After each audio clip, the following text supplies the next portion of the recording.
Hi, everyone. Welcome. Thank you all for joining us this afternoon for Cosmology of Inclusions, a virtual artist talk with Jaz Graf. My name is Hannah Katz, and I am the Grant and Education Manager here at Dieu Donné. I use she, her pronouns. Dieu Donné is the leading cultural nonprofit organization dedicated to serving emerging and established artists through the collaborative creation of contemporary art using the process of hand papermaking. Based in Brooklyn, our programming includes residencies, fellowships, and workspace opportunities for artists, workshops and educational programming for all ages, and exhibitions and publications. I want to thank everyone who attended our annual benefit last night to support our mission, and there is still time to donate through our website to support our programs with artists and students. In this webinar, you can turn on automated captions by clicking the closed captions button. Please use the Q&A function at the bottom of the screen to submit questions throughout the talk, and we'll come back to all of your questions at the end. It's really helpful to submit questions throughout the talk because then when we're ready to go to Q&A, they're waiting for us. Finally, I'm honored to introduce today's guest speaker. Jaz Graf's transdisciplinary practice ruminates on our connection to place, the location of identity, and the paradox of presence. Her work delves through the meaning of familial roots, reimagining humanity's relationship to Earth. Jaz is a recipient of a 2022-2023 West Bayview Foundation Fellowship at Dieu Donné, Newark Creative Catalyst Grant, Salzburg Book Arts Residency, and Civil Society Institute Fellowship.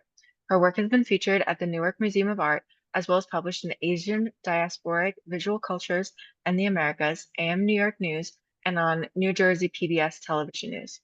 Jaz holds a Master of Arts in Studio Art Printmaking from the University of Notre Dame and a Master of Fine Arts in Printmaking from the University of Iowa.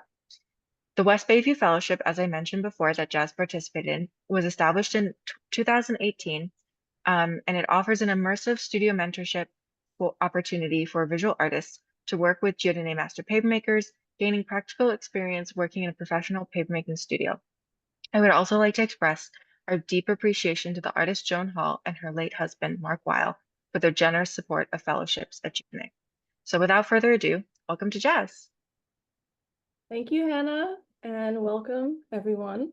I'm quite delighted to share this space with you all. See here. I'm Jaz Graf, and my pronouns are she, her, they. I present as a multi-ethnic woman with brown hair and hot pink accents. I'm wearing glasses and a patterned bright orange top, and I'm joining you today from Jersey City, New Jersey, USA. There's some info on the screen if you'd like to connect with me virtually, so please do. And today I hope to share with you some of my adventures in art making, specifically paper making, delving into motivations and influences that are feeding the work, getting into some technical process stuff, overall the how and the why. So I'll share some moments of joy, but also share some pivots in the process, and we'll move quickly through some foundational work, get into the handmade paper that I built up for my solo show, Root Elevation at Dieu Donné in Brooklyn, New York, followed by my recent trip making paper through Thailand, the land of my ancestors. And as I was panning out over my previous bodies of work, putting together this slideshow, I can see that I was primarily working with the natural color of materials, enjoying a subtle palette. And interestingly enough, paper has been quite central. Not simply as a substrate or a sheet, but so much more than merely a support for my prints. Paper is a material with an immense role in history and a profound process which consistently has inspired me with its vast potentialities. I've celebrated paper in my printmaking practice. I've trained in different techniques of hand paper making. I've made portraits of paper itself.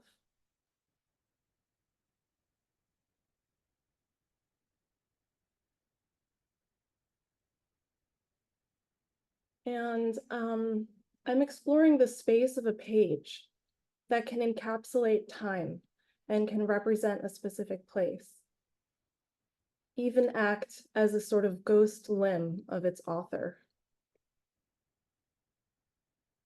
Through my process, I've thought about transmutation of materials.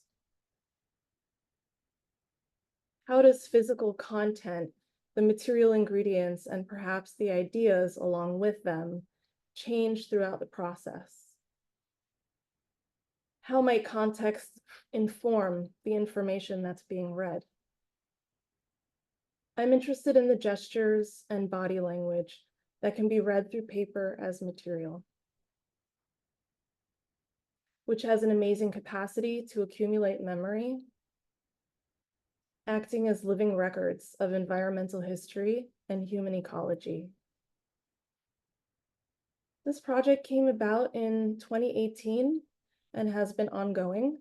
And as I was researching deeper into my Thai heritage, I found it closely intertwined with Buddhism. Most people actually can't discern where one begins or ends from the other. And I've always been spiritually curious, and so I began engaging with Buddhist monks and collecting their sacred robes that they had worn already, and then pulping it into paper.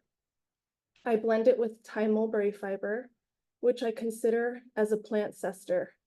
And this fiber has been really my entry point into papermaking. And working with these materials has been very profound for me, and it continues to be very generous with its lessons. At this point, I have been working with hand papermaking for about 7 years. And this is definitely when inclusions became significant. And so what are inclusions? Many are listed here in the caption, but basically they're any materials that are added or incorporated into the paper during its formation.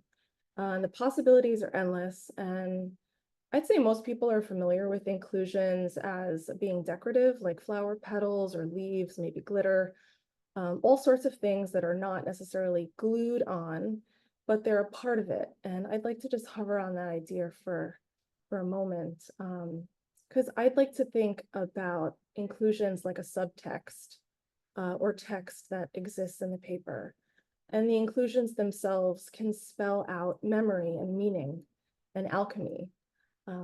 Maybe inclusions can be thought of as having presence, both tangible and intangible, form and formless, right? Because not all inclusions can be seen. Boundaries, so Alan Rayner, he's got some really cool philosophy that I think applies to this idea. He says, boundaries make form distinguishable, yet are intrinsically energetic, dynamic interfacings between distinct localities. Maybe we can think of as inclusions as representation, adding to a conversation of belonging and degrees of wholeness. How might inclusions be a tool pointing to particular layers of meaning? And what stories can also be told through the inclusions? And so one thing that the inclusion of monk robes opened up for me was exploring the power and nuance of color. So I'm learning about the different shades of the robes and how they signify the sect, sometimes the rank, and how wearing an orange colored robe, especially in Thailand, carries a lot of weight. I also was teaching color theory for a few years, and that definitely influenced me. And so I really love thinking about the meaning of color and where pigments come from. So I was really happy when one of my first studio projects at Dieu Donné involved a lot of playful, bright colors that I could play with. I made over 700 paper hearts as part of the Love Positive Women project established by Visual Aids. And these hearts were written on, embellished, and decorated even further by many, many people. And then they were sent out in the mail to HIV positive women all over the world for Valentine's Day. And I just feel like it was such a blessing to participate in and to celebrate at MoMA PS1 in New York with so many of these amazing folks. I think also one of the most surprising things for me when I first started at Dieu Donné was scale, a 10-pound beater, so many bins full of pulp, a big hydraulic press, a big studio, and also a really busy studio. So lots of artists coming through, many things going on. So that was really eye-opening and very exciting. And it was also a really different way of working for me. The most enjoyable moments were working with other artists, helping and supporting their visions and projects. Some include Howardina Pindell, Diana Al-Hadid, Sam Levi Jones, and so many more. And I learned a lot about the nature of collaboration. And even the time spent in caring for these artists' works, like delicately removing their pieces from pellons after unloading a stack dryer, they felt like points of connection. And for those of you that create and shared in community spaces, you know that there's this energy in sharing that space, and there's an intimacy in sharing the creative process together. So I wanted to honor that. Here's another constellation of stars in the sky. These are concepts I'm researching that are influencing the work. Some topics of exploration featured here include Sin, the white strings in the photo at the top left, or the red strings tied around the wrist. Thai mulberry fiber is that bundle up at the top. I'm interested in rituals that are connecting us, sacred geometry like sakyant tattoos, designs of the built environment, the engineering of our landscape, and how that may translate into patterns and forms of art, both tangible and intangible culture, relics of the physical body, and generally remnants of this thing we called afterlife. And then recognizing how those concepts play out in historical and everyday depictions, in texts, in public attitudes, as well as in contemporary practice, which includes my own. I've often felt that my mixed heritage is at the root of my creative impulse. And so my cultural investigations are from the inside out, but also as an outsider looking in simultaneously and fluidly. A Place to Rest One's Palms features my grandmother's silk tube skirt. And when Yai died, her cremains were released into Menamping at the headwaters of the Japia River. In Northern Thai tradition, most of her possessions were also burned with her. And so this silk skirt is one of her remaining things. That's the swatch featured on the right, with a close-up of the pattern that I've printed as a cyanotype on the left. The book, fully extended, is over 7 feet tall. It's completely made of paper. The binding rope's made from Thai mulberry. And the book structure references ancient palm leaf manuscripts that are widely used as sacred books through Southeast Asia, an example shown on the left. And most authors and makers were and are male monks, and these books contain cosmological, sacred, and guarded knowledge, with many manuscripts that are still forbidden to be touched by women. In fact, I just returned from a trip to Thailand almost 3 weeks ago, and I did encounter a book that I was not allowed to touch, and no woman is allowed to. And interestingly, too, was I learned how these manuscripts are cared for. So they're wrapped in silk or pieces of cloth, and that's also work that's primarily done by women. But when you are in the process of wrapping it, and then there's a sort of ornate string binding that goes over the silk wrap, you cannot ever let it touch your lap. It can't touch the lower part of your body. So in this piece, A Place to Rest One's Palms, I reclaim this book structure. The act of making the book and imprinting it with this symbolic power speaks to larger issues related to access and to equity. And I use this book form as a matrix linking silk weaving and sericulture to honor the often hidden role of women in cultural production and preservation. The piece was installed at the Newark Museum of Art in 2021. My mom was really proud to see it there. And the piece has also really been foundational in my work. So the several iterative pieces manifested during my West Bayview Fellowship. This time the pattern's done by pulp printing, taking superfine liquefied linen, which was pulped in a Hollander beater, usually between 20 and 30 hours, and then pigmenting the pulp with aqueous dispersed pigment, and then pushing the pulp through a silkscreen mesh. Here I'm starting with a black base sheet and pulp printing with pale blue and pink liquefied linen, which is all done in the wet process. And even the dot matrix is visible in the print. It's a nice conversation between the fine detail of the mesh, but also the physical characteristics of the pigmented pulps. I continued with several color variations. This was one of my first crits at Dieu Donné. And then followed by post-production in my studio to line the pages with vintage Thai silk. And I created my own hinge and binding system, linking each page with the sai sin, which is the 9-ply blessed thread, which is sourced from my grandmother's temple in northern Thailand. 2 of the large manuscripts were exhibited at my solo show, Root Elevation, at Dieu Donné in 2023. And then I wanted to bump that up next to a photo on the right, which was one of my test sets. So that was one of the first sort of trial runs I did with the pulp printing. And then at first I thought, oh, you know, I don't like it. There's so much distortion. But now I think I'm liking it. This is the fire manuscript, a pattern from my mom's skirt.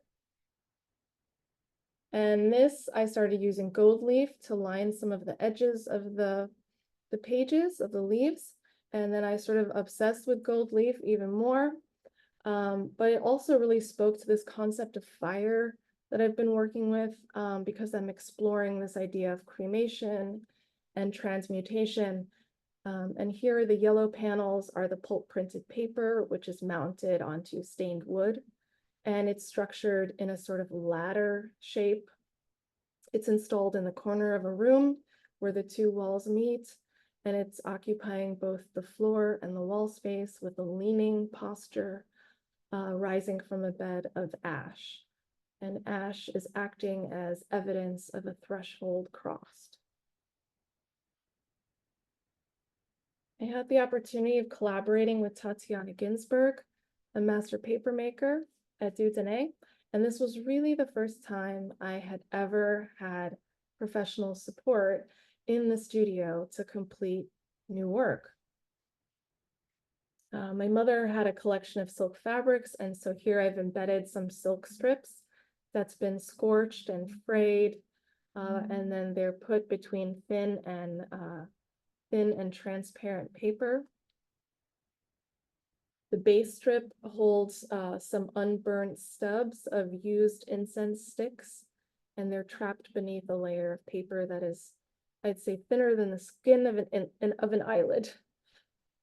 And some other inclusions were tiny bits of my mother's hair, which might be visible here. Flower garlands inspired this series, and garlands are quite common in Thailand. They're strung with fresh flowers, almost always with jasmine flowers. And the garlands themselves, they take time and care to make, lasting only a few days before they begin to dry and to wilt. And so they're reminders that the art of making is just as important as the work itself. And you can find them pretty much everywhere in Thailand, around the rear view mirror of your taxi driver's car, in people's homes, at weddings, at funerals, at altars, and they honor the seen and unseen beings. And so for setting up for this series, I had pre-mixed the color palette, which you see on the bottom left. And I prepared all the pulps and specific pigments that I wanted to use. And I had my hand-cut stencils, which were ready to go. And starting with a base sheet of abaca, and then layering a cotton blowout, which means using water pressure to blow pulp away from the stencil to generate shape. You can see the blowout on top of the abaca sheet on the left. And I wanted a variation in the color of the blowout shape. So to get that smoky color bottom, that layer was pulled from a decal box rather than a vat. And then here we're carefully registering the stencil onto the blowout in order to get this painterly effect for the details. And so in some ways, the process is quite similar to pulling a print. And I was really pleased with this outcome. But I should say, I was initially going for a different idea with these garlands, and it didn't quite work out. I was hoping for a push-pull effect like you see on the left, which basically there's a contrast between the shrinking of the abaca against the stability of the cotton fiber. So it creates this sort of rippling cockle effect, which is fabric, almost fabric-like. And I attempted to do something similar with the garlands. On the right was how I tried to weigh it down strategically in the drying process. So those are blotters with some rock chunks. It's also getting like a chakra clearing at the same time. But yeah, that was the drying strategy, which I had seen, working with other pieces in the studio.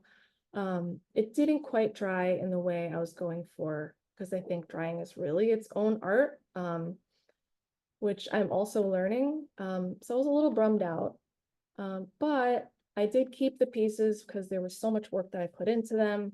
I eventually extracted them by using a burn tool to take them out, to take the blowout shapes out of the abaca. And then I made this sculptural piece in my studio. I experimented more on my own with blowouts and stencil drawing of these dragon birds.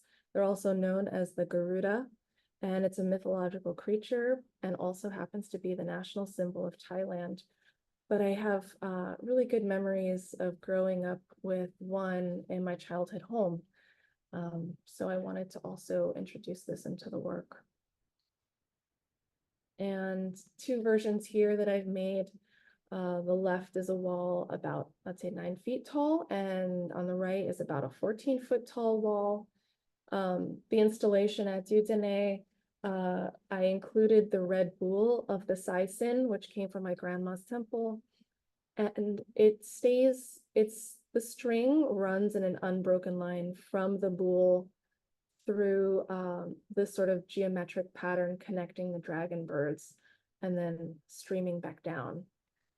And this way of working was inspired by Sakyant, which is a Thai mystical sacred geometry tattoo that's often used to protect the wearer. So it's pretty popular among Muay Thai fighters. Muay Thai is Thai boxing. I think Angelina Jolie also has Sakyant tattoo, which is kind of funny. So here I'm prepping a monk robe from my next batch of pulp. And this robe is from a bhikkhuni. A bhikkhuni is the term for a female monk, and she wore this robe for over 10 years.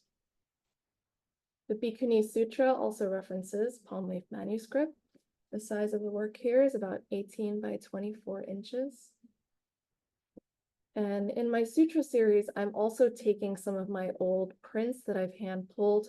In this case, this is paper litho of satellite imagery of watersheds.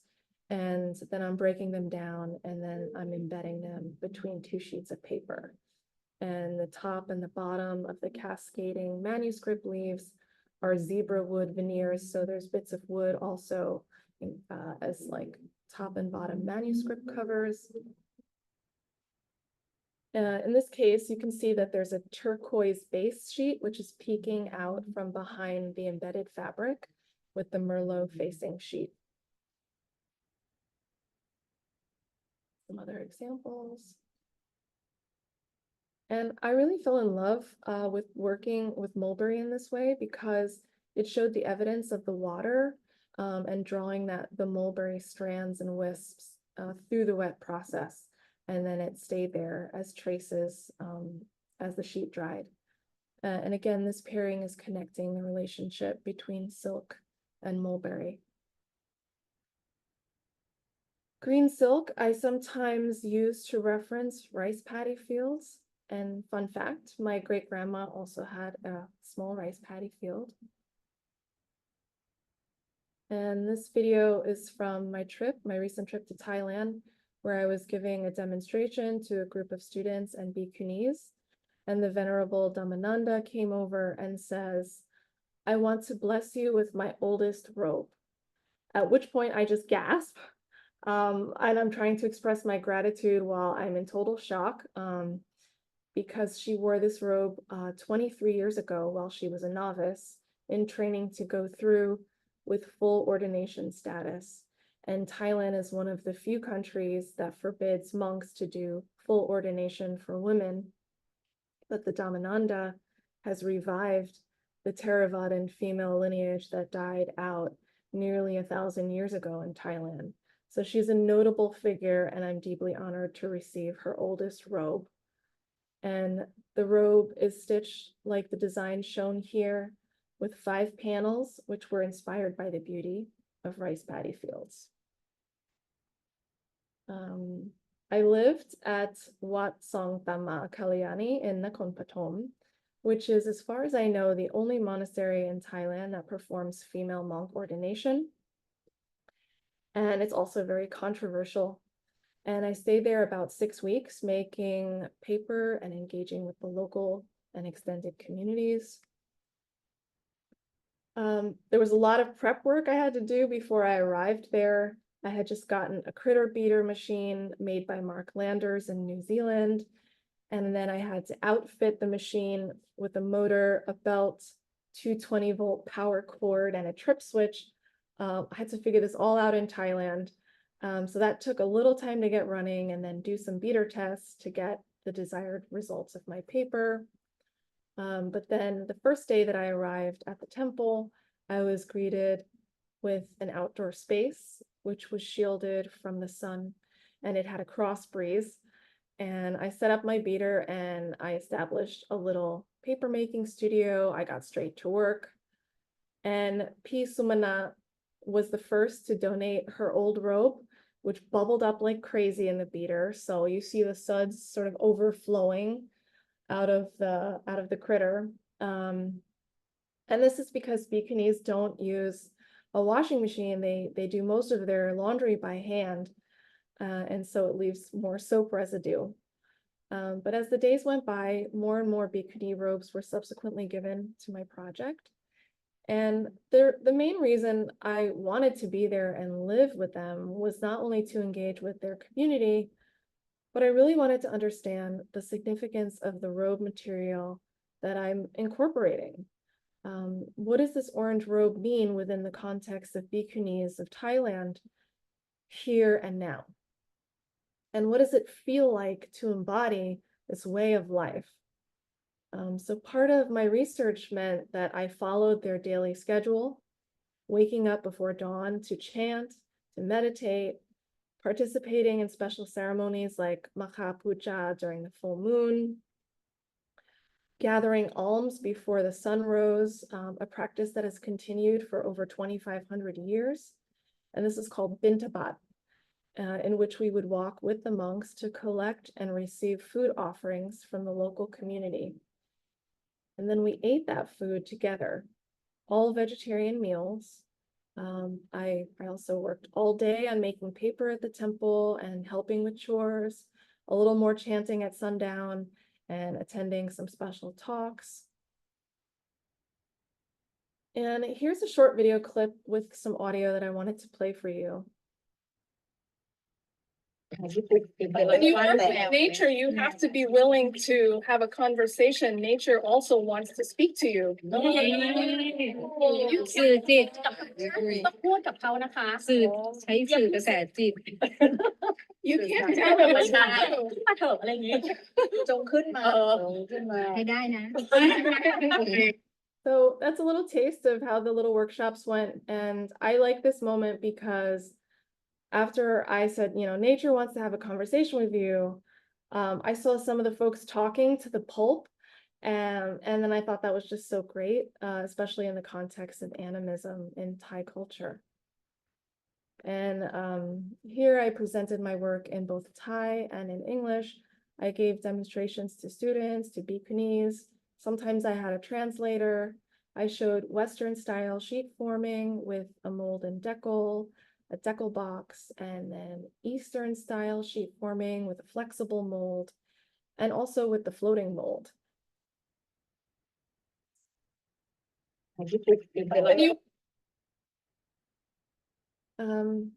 The Dhammananda also made a sheet, and we used an old boat from the temple pond to be used as a vat to float the mold. And we left the molds out in the sun to dry, and then sheets of paper were peeled off the molds. You can see in the time-lapse video, that's a very local technique of wet burnishing. So I'm using the rim of a steel cup to compress and to smooth the surface of the sheet while it's still on the mold. And visitors from many countries passed through. Some stayed, like a day or two, some longer. They also participated in the project. And the eldest member living at the temple, she loved to give me flowers, especially jasmine flowers. But she also told me so many stories, and I love listening to all her stories. And she also told me about how the land that we were on was actually, it used to be rice paddy fields just over 60 years ago. I made a book there called Field Notes in Cloth and Country during my stay. And the text is stenciled with pigments that I made from the soil of Doi Suthep, which is a mountain west of Chiang Mai City. And then I mixed it with water, which I collected from the Chapaya River, which is Thailand's central river, that many of my ancestors' ashes were set free along. And then that earth and water mixture for me had a real activation. So I was really excited that that came out. It's a real, that felt really good. Here's a few book pages from that book. Hand stitching I did with the thread that the Bhikkhunis used to repair their robes. And then the pattern here is again referencing the 5 panels of the design of the robe. And robes that are given are often worn for a really long time. And so there's patches and reinforcements that are often found on these robes, like the picture you see on the left. And so I'm mimicking that pattern here. I'm referring to it in one of my book spreads.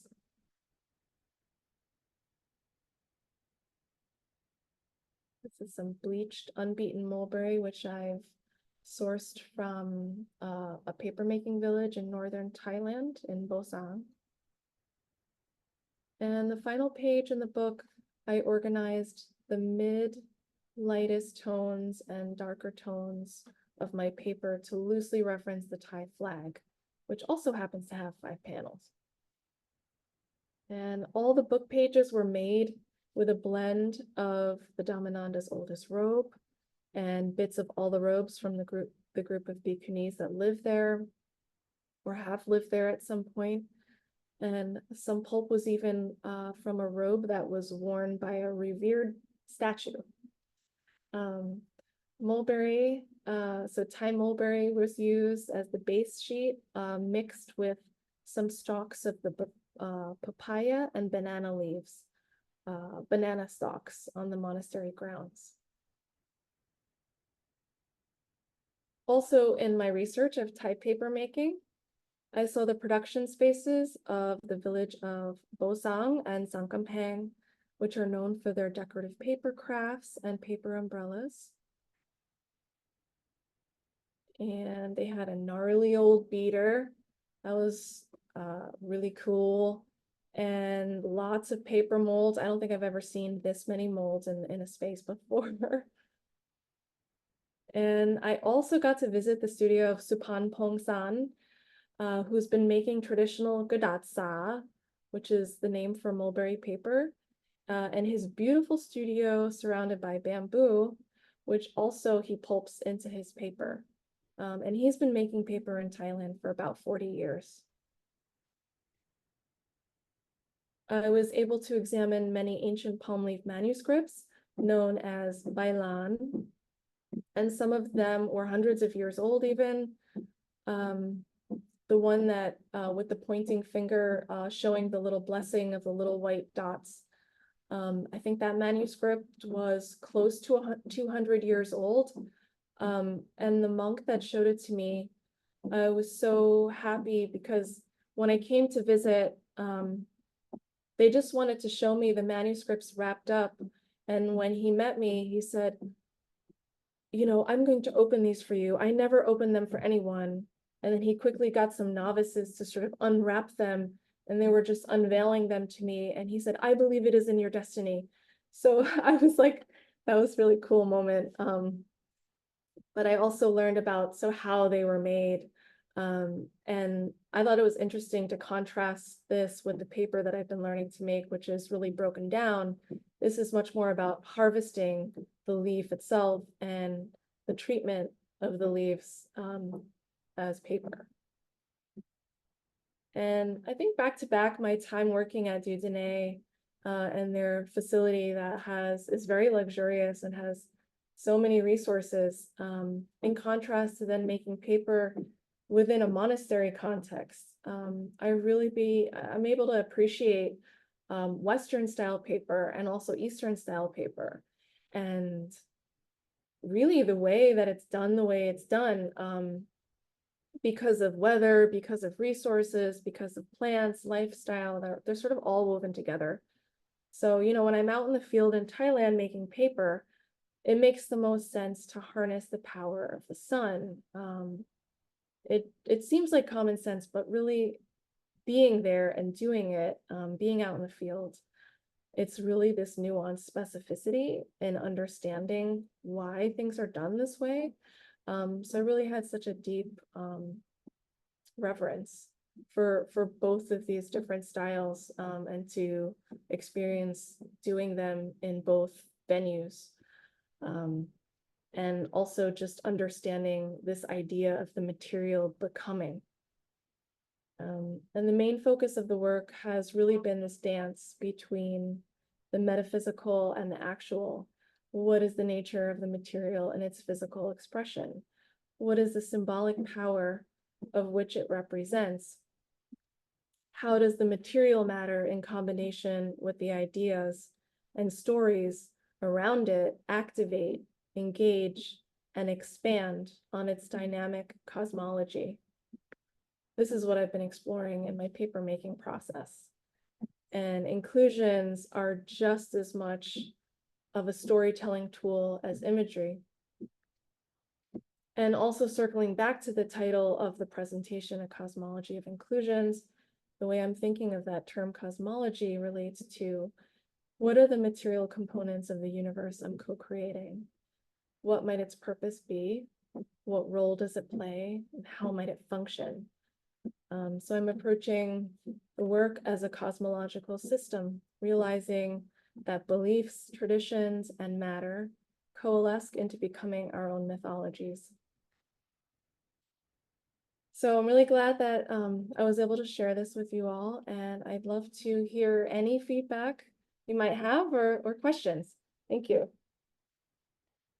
You can put your questions right into the Q&A. Thank you, Jazz. That was such a fabulous and rich presentation and overview. I'm sorry if the office phone is a bit loud. Someone wants to get in touch. But anyway, so you can put your questions into the Q&A. I maybe can get us started with a couple questions because I so enjoyed this presentation and learning more about your work. And I guess I was wondering if you could speak more to the way that you approach reverence versus rebellion. Like I'm thinking specifically about book forms that can't be touched by women, or the traditions of women monks that you incorporate into your work, but then you also have so much reverence for your materials. That's an awesome question. Thank you. Wow, and a deep one. I think I'm going to keep spinning on that one for a while. Thank you for planting that seed. I think even the nature of just where I started working with the monk robes, I mean, there's sort of an inherent rebellion in breaking them down. So taking this sort of sacred fabric and then transforming it into another piece. But there's reverence in that process as well. So there's this act of wanting to preserve something and actually incorporate that language, both rebellious and preservative, to then be a generative source in the work. So I think that thread, it does underline some of the things that I've been working with. Yeah. Yeah, it's really striking how much meaning is embedded in every molecule of the work.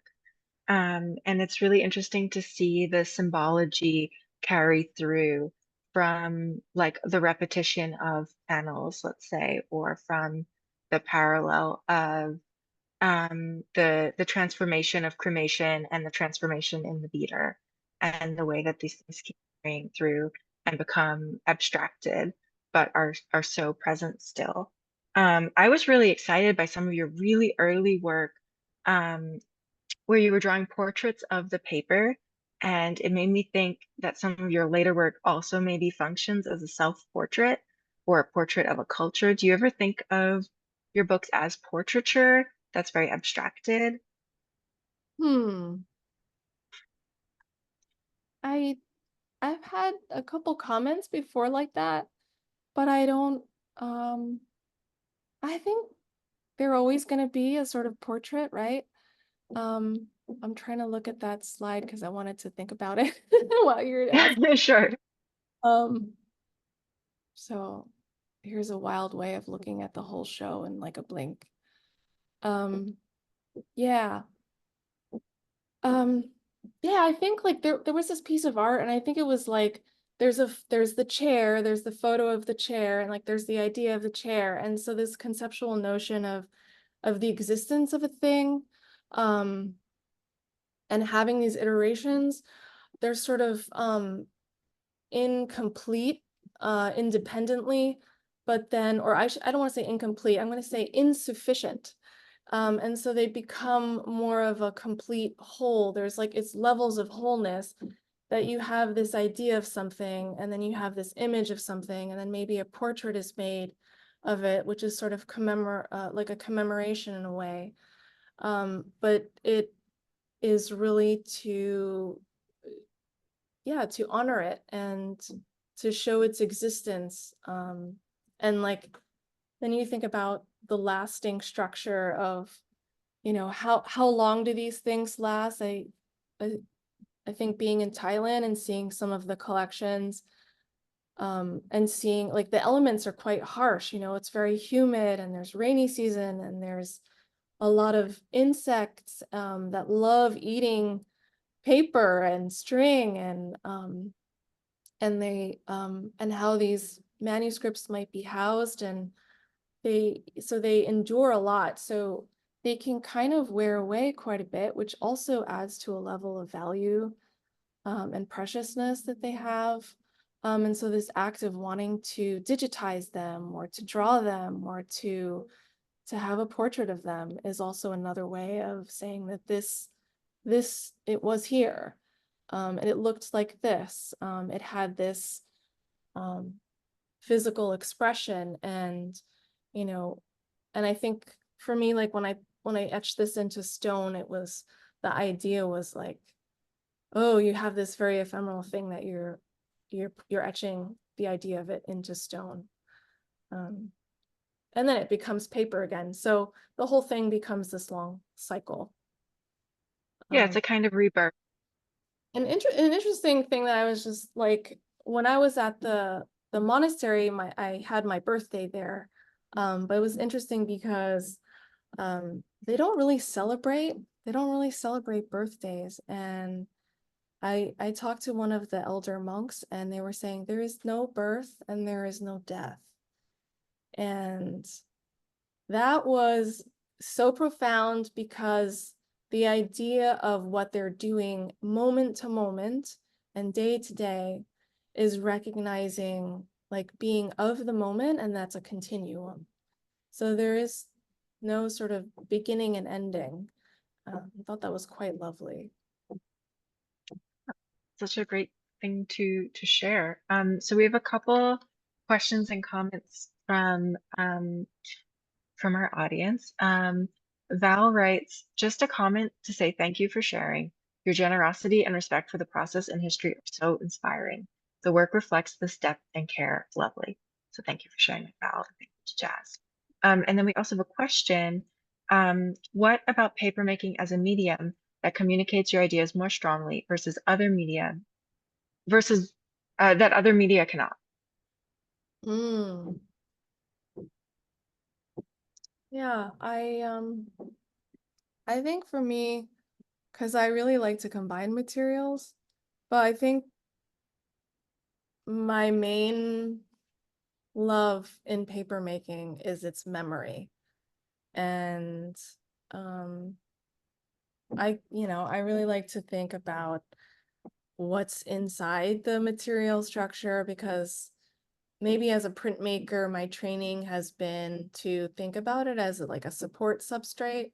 And then I realized how important the different characteristics of paper affect the language that's coming across on the page, and also the intimacy of, let's say, like a viewer interacting with a book or touching the paper. I think there's a really like this very intimate desire to want to touch paper. So I think I gravitate also towards that. It's very tactile. It just wants to have a relationship with you, you know? And it's not just visual. It's like it involves many senses, like sometimes you want to smell the paper. Like, so the papers that I made at the temple from their papaya stalks and banana stalks, they still smell like the place. They still smell fresh. So I think that's part of the context of the work. I had studied like these palm leaf manuscripts online and sort of geeked out on them and was really appreciating how they're made and how old they are and how they're cared for, and the people that are digitizing them.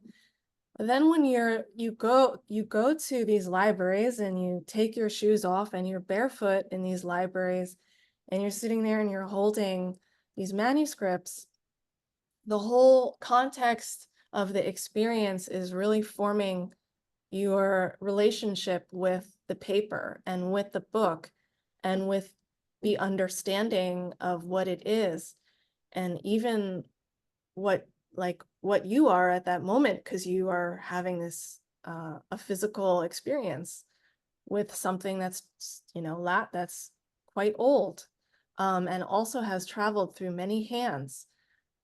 So you have that sort of authorship also as a trace in that experience of the paper. Yeah, absolutely. Did you do much traveling in Thailand outside of the art making? Was there anything um, that you like were excited to investigate that was not directly tied to your papermaking practice?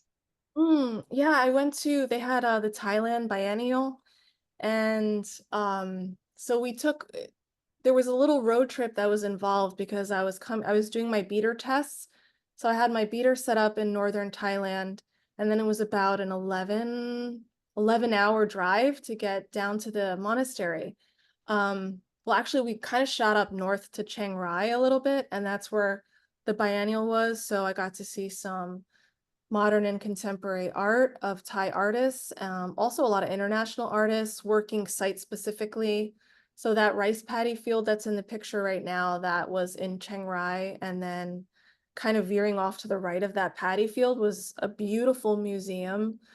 And so many works were even outside, and I think that was also like such a different way to experience artwork, is that you're not in this super climate controlled, white walled, be quiet kind of space. It's like you can sit on the ground, you can, it's there, you're outside and you can walk through the space, you can walk through the pieces, you can touch it. And then you see a lot of the natural materials that artists are working with too, that are sourced from the local area. So yeah, so we did a whole road trip coming down from Chiang Rai, driving to Nakhon Pathom, and we stopped at different places along the way, some museums, some different temples, make some friends with monks, and they show maybe their collections of manuscripts, and just, eating all the foods. And like stopping, like those garlands, you find street sellers. So like at the traffic light, they're selling the garlands. And so you could buy all these different kinds of flowers.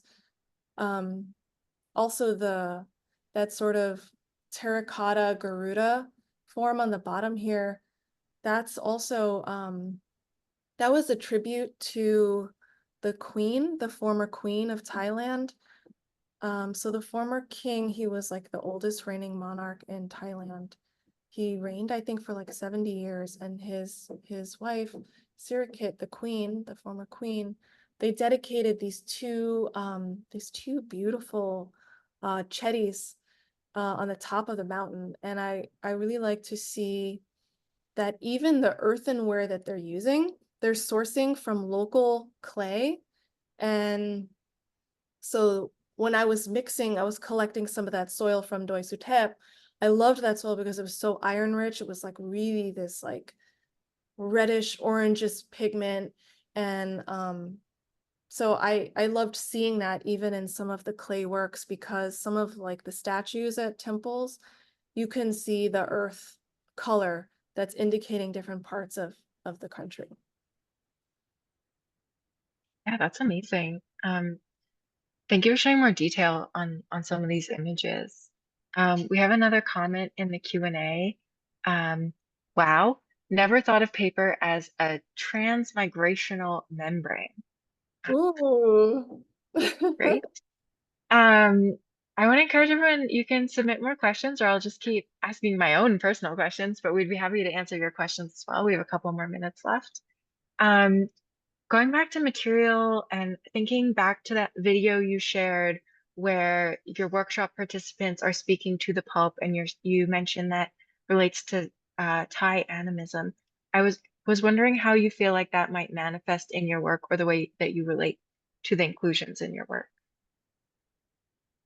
Yeah. I kind of flow in and out of how lost I can get in some of the act of making, right? Because definitely process is equally as important as, I would say, outcome. Whether it's the outcome is even, you would consider it, or one would consider it successful or not successful, or maybe it sticks around for a couple of years, and then you look at it again and then you realize the potential that it had, and that it now has more resonance, which happens with, I think, a lot of artists.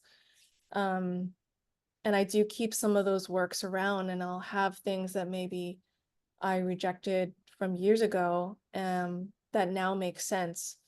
And in paper making, right, there's such a range, because it can be like the simplest thing and be quite crudely made, let's say, very simply done, but there's something that shines through in it. And maybe that was the pure joy of just like the simplicity of making a sheet. But then there's also that, I'm in the studio and I have my, this is like a multi-registration piece, and I needed to go into the stack dryer and come out completely like with this idea. There are two different styles of working, and I think I've begun to appreciate that range in the practice, but also in the work itself. And so I definitely have, I see the value in sort of the materials themselves, and also how they might look in the final piece. But also I'm interested too in, I always want to know, like, how did the artist do this? And then if I can learn even more about the artist's interaction with it, then that for me sort of adds a little extra magic. But in my own practice, I think it's definitely a part of the making, and in different degrees. Did you witness, like when you were collaborating with our resident artists at Dieu Donné, did you witness a big range of approaches there from different artists, and did that influence the way you approached work in the studio here? Oh my gosh, absolutely. That's also why I wanted to include some of these folks, right? Because even though like maybe I didn't spend a whole lot of time with them, or but what I did was like their works hang out at the studio, and you're thinking deeply about how they're going to move around the studio, so, and then also how they're going to be cared for. So that becomes a part of like the thinking that is part of my own practice, right? Is we've accumulated these techniques that we've learned, but also they're associated with people that have shared that, right, through their creative vulnerability in the space. And I think we rarely hear about like some of those, like all those little tendrils that feed into like the dendrites in our brain that like are feeding our hearts, right? And even if we're not consciously thinking about that when we're making a literal work, it does come out. I mean, we see it come out all the time. And Yeah, I there's so much cross-pollination in our studio in particular, even with our resident artists seeing what else happens. yeah, I think that there was a lag, and maybe I interrupted you. that's okay. I mean, I really like this shot here was probably the most sculptural, working with Sam Levi Jones, and you know, using these molds and doing like hard cased books that are with pulped books as well. Um, and just everyone has such a different, unique way of working that I admire, and it's part of how I think about paper. You know, can't deny that. Yeah, that completely makes sense. Was there any project in particular that like most inspired the course of your fellowship, or that you were most excited to work on? I guess this is a leading question because I'm thinking of past fellows and what they've said has been like the biggest experience for them. Do you mean projects, or my projects, or working as collab like with other artists? Like I'm thinking about how Sam Levi Jones in the picture here, it like the inclusions are such a big part of the work. And if there was any like particular project that was like really informative to your direction, or if it Oh, was kind of just like a t entirely separate feeling. what I mean, I really enjoyed being in the studio working with him, because we would start talking, we like the thoughts were swirling around about the meaning of the inclusion material, right? So it's about representation, and what does that mean, and how is that coming across, right? And also like these sort of breaking down these systems of power to sort of redirect a narrative in your own structure through your own work. So we were definitely vibing on that. Um, yeah. We have a couple more questions in the Q&A.